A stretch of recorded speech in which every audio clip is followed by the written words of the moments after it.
You don't feel like yourself because you went through something and you're still going through it. It's affecting you to this day. Your past is spilling over into your present moment and is demanding your attention. My name is Tracy. Welcome to my YouTube channel, and this is where I teach you how to heal your soul and align with your true self.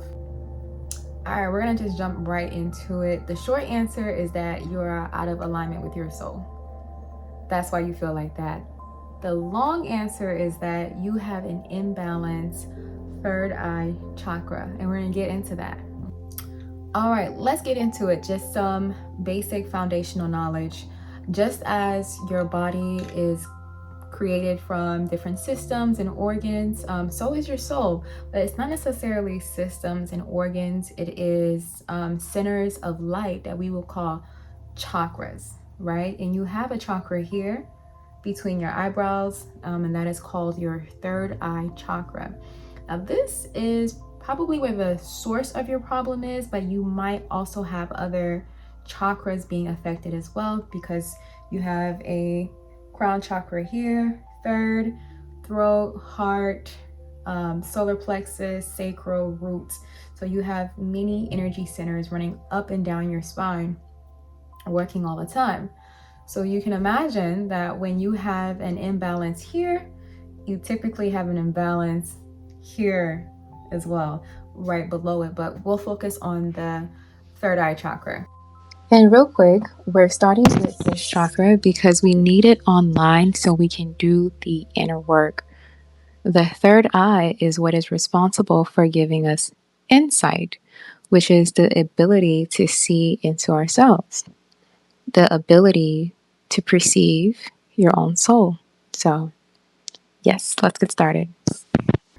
First things first, why is it out of balance in the first place? And I have my notebook here, so I'm gonna be looking at that. Why do you have an imbalance in the first place? A lot of things, really. But the main things are the fact that you probably have experienced some sort of emotional or psychological abuse in your time, specifically in your childhood.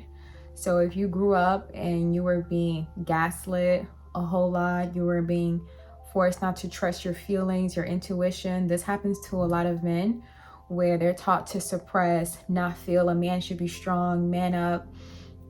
That can lead to an imbalance in the third eye because you lose that ability to trust your intuitive self. You're forced to lean into your logical self.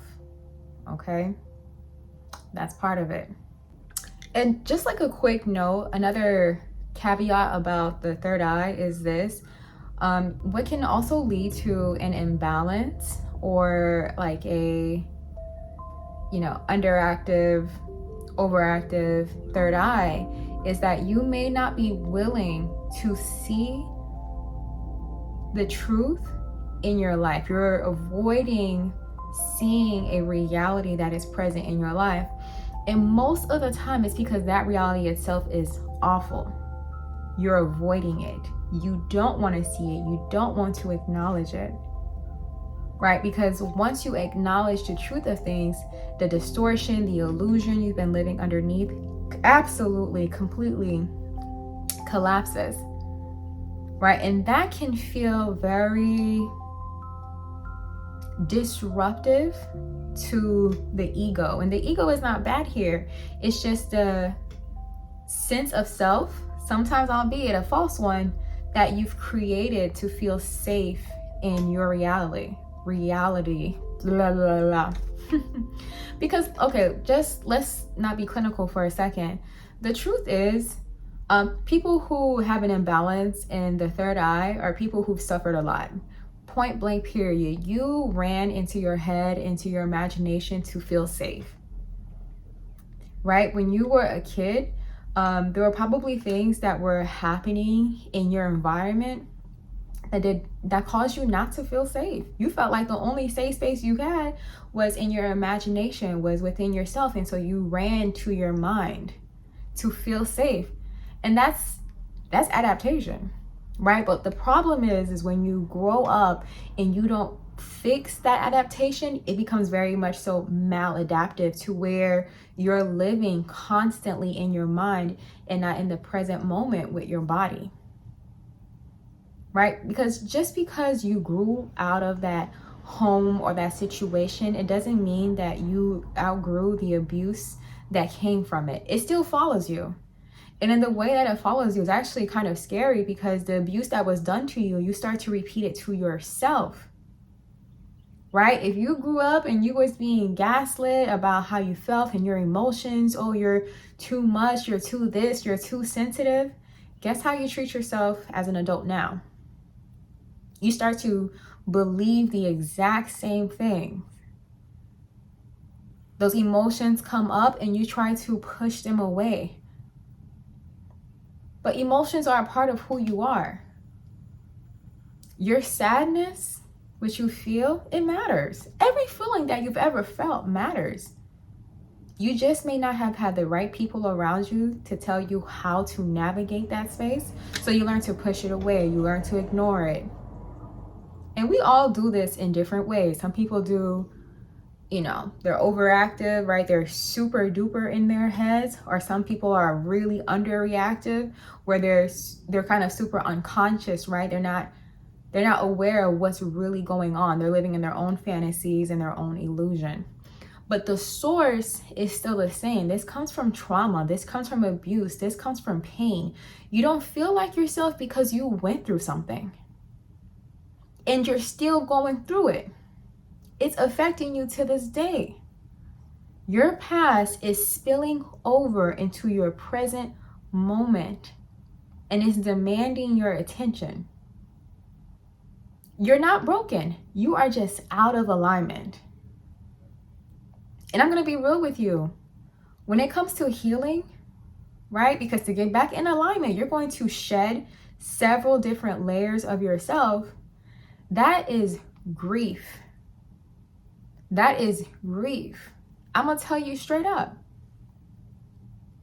You will have to experience spiritually your own death and rebirth, so you can be who you truly are, so you can get back into alignment. Because this isn't like a one-time thing that happened to you in your childhood and you're fucked up today. Excuse my French, we're gonna be real. And I am French, so but no, for real, this isn't a one-time thing and we're done. This happened to you systematically, right? To cause you to not feel like yourself. Yes, you can wear the mask. Yes, you can get up and you can go to work. You can be functional. You can pay your bills. But the very fact that you feel dead on the inside at the end of the day, and that when you try to go to sleep and now all those thoughts start to invade your space, that is your soul reaching out to you, letting you know that it is not okay. It is not okay.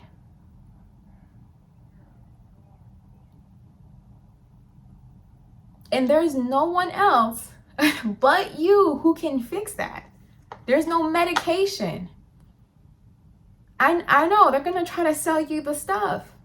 And you know what? It may be helpful. It may be supportive, but the real work is done within you. All right. That's what we're going to get into. If you have a busy mind, you're very anxious, you're quick to think the worst of everything, what you need to do is gain control of your mind. You're going to have to meditate. Okay? You're going to have to meditate and bring stillness to your mind. This is a choice. You're going to have to teach your mind how to calm down. See, the mind is a very tricky thing, because if you don't control it, it will certainly control you. So practicing meditation to teach your mind stillness, to teach it how to align with the soul.